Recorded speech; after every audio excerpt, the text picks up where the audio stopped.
Hey, everybody, and welcome to another episode of the Sell More Book Show, episode 536. I'm Brian Cohen from Author Ad School, joined by Matt Holmes, Facebook ads expert, just an all around good guy from MatthewJHolmes.com. Matt, how are you on this fine day? Very good, Brian. All good here back in the UK. So all good, thank you. How are things for you? Good. Oh, great, great. It's, a sweltering summer here and we have air conditioning. Unlike you Good. guys don't always We've got have the air heating on. conditioning. Yeah, Yep. so who knows? Who knows? But yeah, it's definitely been a great summer so far. Looking forward to doing more episodes, helping more people. Excited to boost the signal of this one. Matt, we talked about it Absolutely. a little bit last week, but end of 2022, your wife's book sales were down. You really tried everything. You found that the trust fall into Facebook of It was, yeah. no targeting, seeing these audiences of 300 million people and putting that out there, and the ads actually going to the right people.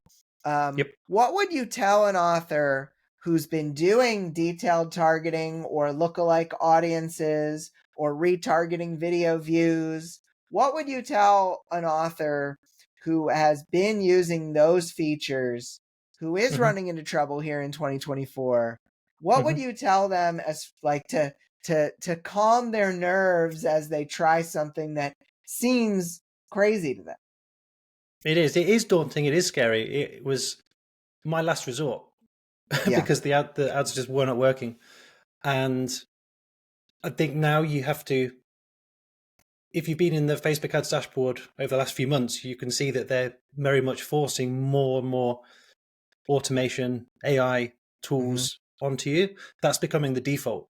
And that's because their technology is there to deliver on the results you're looking for. So I would put a lot more faith into the Facebook ads system than you are comfortable with, and the results will pay off. It is uncomfortable. I'm not going to deny that. To hand so much control over to Facebook when you've been essentially trying to micromanage, which is what I used to do. I was micromanaging the ads, treating it more like a day trader, just making all these changes, and we have to take a step back, and that's where the results come. It's stepping back and having patience and letting Meta deal with it. Yeah. No, I feel like what Meta's doing with the no target detail, that like kind of just not really focusing on the detailed targeting anymore. This is what I see Amazon doing on a really small scale with auto ads. And the issue is there's human error with auto ads because it's based off of your 7 KDP keyword phrases and how you've classified your book. And so if you can kind of maximize both, which I've seen some of the 6 and 7 figure author clients that I have, who are running both Amazon and Meta ads at the same time, they have both things working for them. They have Meta's targeting, or lack thereof, working for them, and they have their own targeting for their Amazon ads. Their Amazon listing is perfected because, as we talked about last week, ads reveal the book, and so you need the product page, everything, the cover blurb, everything to be in good shape. I mean, if you're an author going into the future here and you're trying to get closer and closer to getting that optimized audience, what do you think? What are you looking towards? Do you feel like as you've changed things, has your wife written differently to connect with readers more specifically, like the authors that you work with? Are you seeing them do anything specifically to make sure they're connecting with the right kind of readers?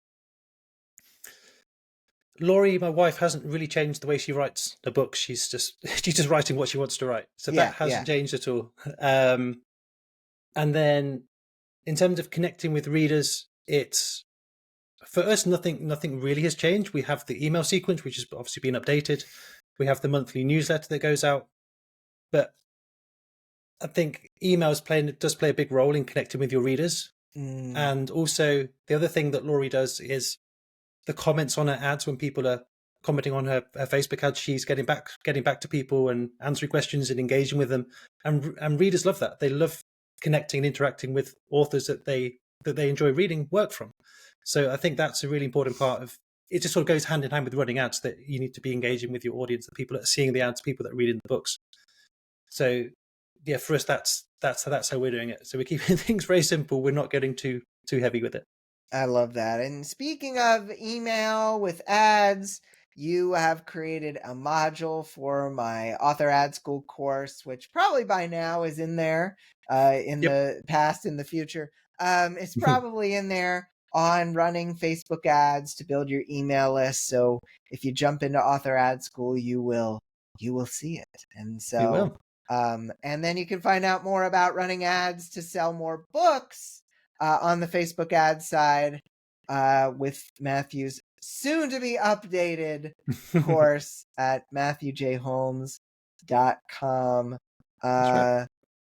And my course is at adschool2024.com. I think that's all the links. I'm going to ask you this question in a sec, Matt, but the question, previous week's question, what are you going to do this week to stretch yourself as an author? Kate Immordino said, making a commitment to write every day this week, learning to set deadlines for myself 1 week at a time. Love that. Shelly Dawn Siddall said, trying to attend more Zoom events. They're so inspiring. Plus start working through my courses in Teachable. And then Halana Hattery said, I'm rereading John Truby's Anatomy of Genres book, watching the listed movies and reading the recommended books. My goal is to get better at theme. I watched Avatar over the weekend, which I hadn't seen since it first came out. The kitten on my lap hated the final battle scenes, but watching it after reading the genre books was an eye-opener. Matt, how are you going to stretch yourself as a nonfiction author and or teacher over the next, we'll give you till the end of July, over the next rest of the month? It's really, my focus at the minute is on getting this updated course done. Yeah. So I have a few projects going on as well. So I'm also writing a case study about how we built Laurie's business, Laurie's author business, which I think people will find really valuable. So I'm plotting through that as well. So in terms of writing, I'm plotting out the chapters for that as well. So that's my goal this week, is to get that done. So it's going to be probably 100-page case study, and yeah, my goal this week is to get it all plotted out. So I'm trying to fit in a lot of stuff, and the kids are off sick this week, which is making it a bit more tricky. But yeah, so it's just trying to fit everything in around the kids and everything. But yeah, that's my goal this week, is to get the case study outlined, and then by the end of July is getting the updated Meta Ads course completed. How about you, Brian? I hope they feel better soon, by the way. Thank you. Thank you. I think I'm stretching myself by doing less. I mean, doing less, yeah. The challenge is usually, all out Q&A every day, running around rampant, making sure the authors know exactly what video to watch every second. So emails going out every single day, two a day as of the last time. And this time it's just here, opening the door for them and saying, if you want to walk in. You check everything out, do what you want to do. And that simplification, I feel like, is very different for me, and I'm enjoying that. That is my stretch this month. Yeah, very good. I think it's important to simplify things. It can get too overwhelming, can't you? And then it can get you get this paralysis by analysis, and you end up having too much to do and get nothing done. So simplifying is great, and challenging yourself to get 4 hours work done in 2 hours or whatever it is. And I think, which is possible if you turn off all distractions, it's possible to go into deep work mode and get more done than you think you can get done. Yeah, no, absolutely. All right, so let's go into this week's top story. What's on your self-care menu? Authors, like other humans, are prone to putting off self-care until they have the perfect plan. Unfortunately, the perfect plan will never come, which also means the benefits of self-care will never come. Quote, as I've gotten older, I've started putting self-care on my to-do list, says author Elizabeth Spann Craig. Self-care isn't something that just needs to happen after you've burned out. It really needs to function as a preventative mechanism, end quote. Craig also realized that self-care doesn't have to be something big, time-consuming, or expensive. It can be as small as a piece of chocolate, a cup of tea, or talking to a friend. Choosing what to do, when, came from a post she read by Ally's Caitlin Duncan, which suggested creating a self-care menu. Quote, start by identifying self-care activities that bring joy and relaxation and categorize them based on time, says Duncan. Ensuring your self-care menu reflects your unique needs, end quote. With your menu created, you can then choose items that align with your current need and use what you have available. Quote, whether it's a quick 5-minute breathing exercise, a 20-minute walk in nature, or an hour of dedicated reading time. Having a self-care menu makes it easier to prioritize self-care in the moment. Quote, end quote. For inspiration on what to include on your self-care menu, plus ideas for finding more time to engage with it, visit the blog post link at our show notes. Matt, you know, we usually have a guy and a girl doing the show. We're two guys, guys can tend to really push self-care to the side. I feel like women tend to do a better job with this. I think societally it is expected that men push through things and women do take the time, but we need to take the time. We do. We're both dads, like when you heard this post, what came to mind as far as like what self-care means to you? I think it's about not bottling up your emotions, because as you say, with the whole masculine thing, we're sort of expected to just push down any sort of emotion and just keep going and going and going. Yeah. And I think that's when the problems start. Yes. So and as Elizabeth said, it's not about dealing with this after burnout. It's about doing it before burnout even happens, before it even becomes a thing. You need to really be thinking about your self-care. And I used to be terrible at this. I'm getting better at it now, but I do take time I go to the gym 4 or 5 times a week, and Nice. I journal almost every day, and I just sit outside in the garden, just think, and go for walks with the dogs, and just no headphones, no phone, no nothing, and just think. And that, for me, that's precious time that I need personally, rather than just being go, go, go, go, go all the time. That's when, as I say, that's when the problems start happening. So self-care is massive. And if you can't look after yourself, how are you going to look after your family, your kids, your wife, your spouse, your husband, your clients, your customers, if you can't look after yourself first?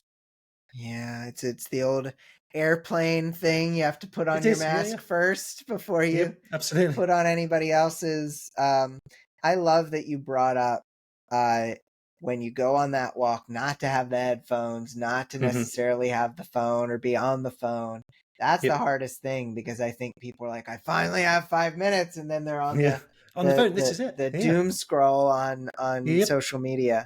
And so being able to disconnect is huge. Oh, massive. Yeah. Do you feel like there is, when you have 3 minutes and you're, you might not have thought of a self-care menu, but you probably had something in mind. You have 3 minutes, and sometimes this is all authors have, and you know that the phone is not the answer. What would you do for 3? And, ideally the kids are chilling, they're doing something else. What would you do for those 3 minutes? It's usually either deep breathing, or it's some push-ups. Something like that. I love that. Just something away from the screen completely. Be it deep breathing or some form of exercise. It could just be squats or some jumping squats, or just something to exercise, or something so for your body, but also for your mind. I think deep breathing is massive, and exercise for me also helps with my mind as well, though. So deep breathing or exercise is something I try and squeeze in when I can, because breathing is very underrated, I believe. Deep breathing exercises. Yeah, I mean, to get woo woo, I listened to this meditation that talks about the warring self versus the infinite self, the warring self being the one that gets emotionally set off, the infinite self Yeah. being the one that kind of taps into the world. And Yep. the way this is a Sarah Blondin meditation on Insight Timer. The way you call forth that infinite self is with a deep conscious breath. Very much. Yeah. 100%. And that's the way you don't yell at the people you love, and you don't That's right. yell at yourself, and all of that. That's it. Hot Yeah. potato wisdom question for you. How do you remind yourself, Matt, that self-care is important to your ongoing and future health and wellness?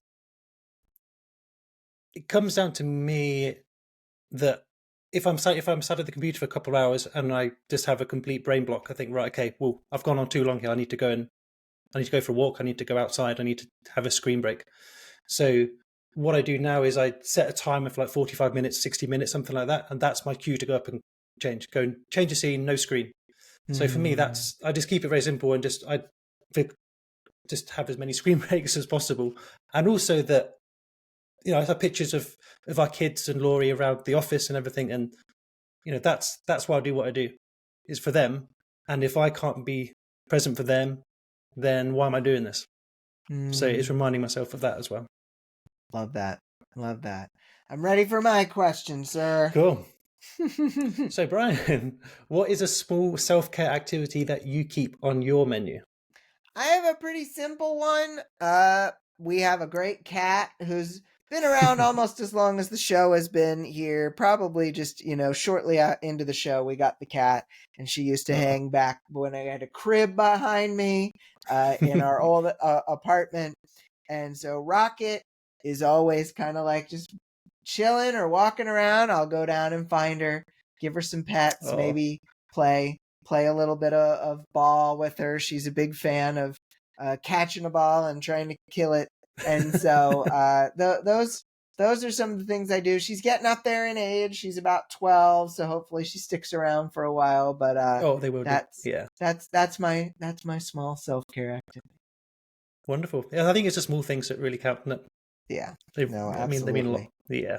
Wonderful. Absolutely. I hope we'll have to ask a self-care-ish question for the question of the week. But we're ready for the lightning round. Matthew, you gave a very British lightning sound last time. If you want to give it another shot, same sound or different, it's your turn. Pachow. There we Sound go. more like Lightning McQueen there, I think, don't I? But never mind. You did. I like that. I like that. So, back into Facebook, what is the most surprising thing you've seen when it comes to how Facebook ads work for the authors you've worked with? Like, what surprised you? Like, oh, this is working for people. Interesting. When I first discovered this whole broad targeting thing, the no targeting thing, and I had a course on Facebook ads at the time, I was terrified of it. I thought, okay, it works for me. Is it going to work for everyone else? So I was terrified of putting that course out. Yeah. And it worked, and people were getting incredible results from it, and they still are. So I think for me, that's the biggest thing, that this isn't just working for me, it's working for others as well. And yeah, that's probably the most surprising thing, that it did actually work for others. Yeah. Because it's always, when you're doing your own ads and your own stuff, you think, okay, it's working for me, but is it going to work for anyone else? And when it does, it's wonderful.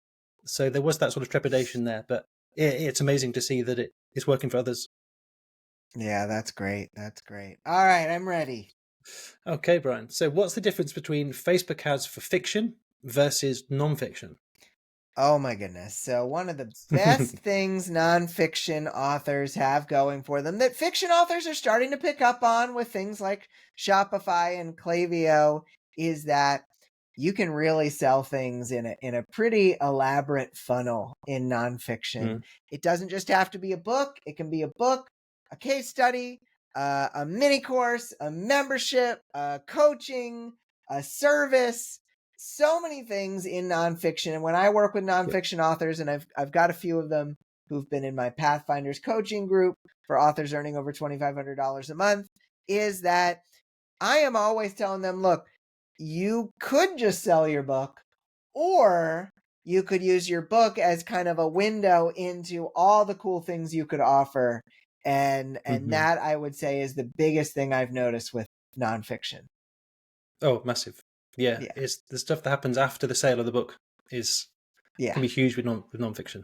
Oh yeah, absolutely. Yeah. So, Matt, how do you see Facebook ads changing as data security regulations and privacy concerns keep on changing over time? It's a tricky question, this one, Brian. And yeah, it's not something I'm too hot on with the data security regulations and stuff and privacy, but it's more that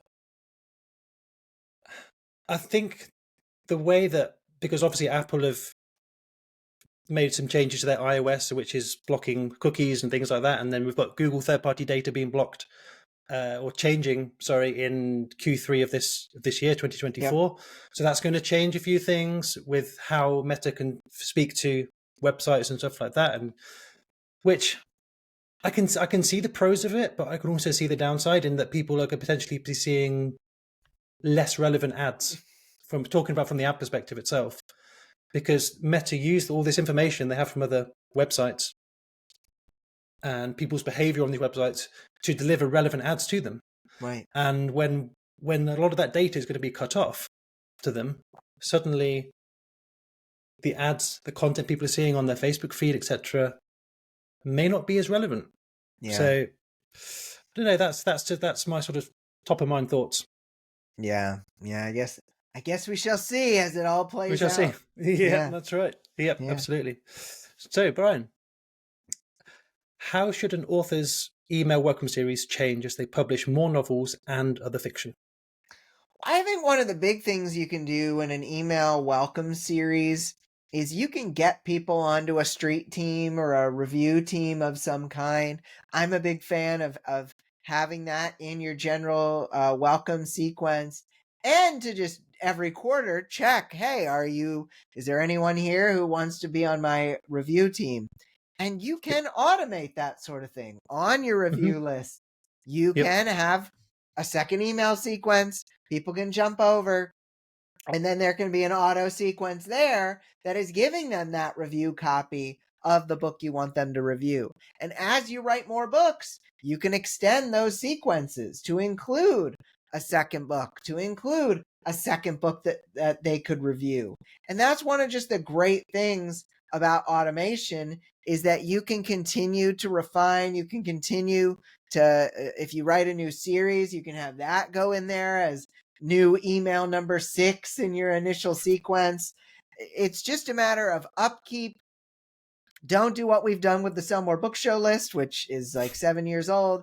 Go in there, make sure you upkeep, and you keep things going forward so that people find out about your new books and your new series. Yeah, very much. Love that. Fantastic. Yeah, great answer. I appreciate that. I could stay here all day and get complimented. Last question of the lightning round. How important is an author's email welcome series if they're running ads to grow their list? Yeah, the biggest thing is that you are paying to get people onto your email list when you're running ads, of course. So you're obviously paying, whether it's $1, $2, $3, $4, $5 per subscriber. So you're not a charity. You've got to try and earn that money back somehow. And your welcome sequence is an ideal place to start introducing your books to the people on your email list. And for me, it's critical that you have some sort of monetization strategy in place within your welcome series. It hasn't got to be in the first email or two. It could be, but it doesn't have to be. You may want to warm them up with a couple of emails before you sort of invite them to make a purchase from you. But you can't sort of go on and on without asking for the sale at some point. Yeah. Because if you went on for 6 months without asking for a sale and suddenly you ask for a sale, people are going to be a bit, whoa, where's this come from? So it's about building up that sort of expectation that you are going to be selling them something at some point. But that's not to say it's got to be a hard sale or anything like that. It's just it's inviting them to sell, to buy from you if they're interested. But right. I think that sort of education needs to be brought in quite quickly, so you're not shocking people with here's a paid product, here's a paid book. 6 months down the line where you've never asked them for anything before then. Right. No, great point, Matt. Awesome. We need a question of the week.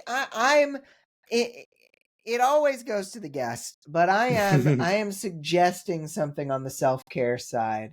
What would you like to ask? I think it would be something along the lines of, can you find 10 minutes this week to do something for yourself? Whether that 10 minutes is, whether it's in the middle of the day, in the morning before the kids get up, at night just before you go to bed, but what is it that you can do within those 10 minutes to do something for yourself that does not involve a screen? I like this. I'm going to just slightly alter it. What could you do during your next 10 minutes of free time that doesn't involve a screen? Perfect. Absolutely, well said. I love it. That's pretty much what you did. I was just less of a challenge to them, even though I'm very much a challenge type person. Awesome. You can answer the question of the week over at Sell More Book Show After Party. Matt, we know MatthewJHolmes.com is where people can go to get your recurring newsletter. You've got your books, which are fantastic. One of the first things I read about of yours, which are available on Amazon permanently free. They're available through signing up for your list. What's like coming up? Obviously, you're updating the meta course here in July. What's coming up? Like, what are you excited about that you're working on? So for Laurie's books, we've just last week put in an order for we're revamping the whole series with new covers. So we're using a company over in New Zealand called DeMonza, and they are fantastic. I know DeMonza. Yeah. And we've had book one of the book cover back this morning, and it was amazing, absolutely amazing. So really excited about that, and we're going to be doing some reveal or obviously we're doing some new ads for that. But yeah, really excited to get the new books out there, and we'll be redoing the blurb, so it's be a whole new repackaging really. So really excited about that.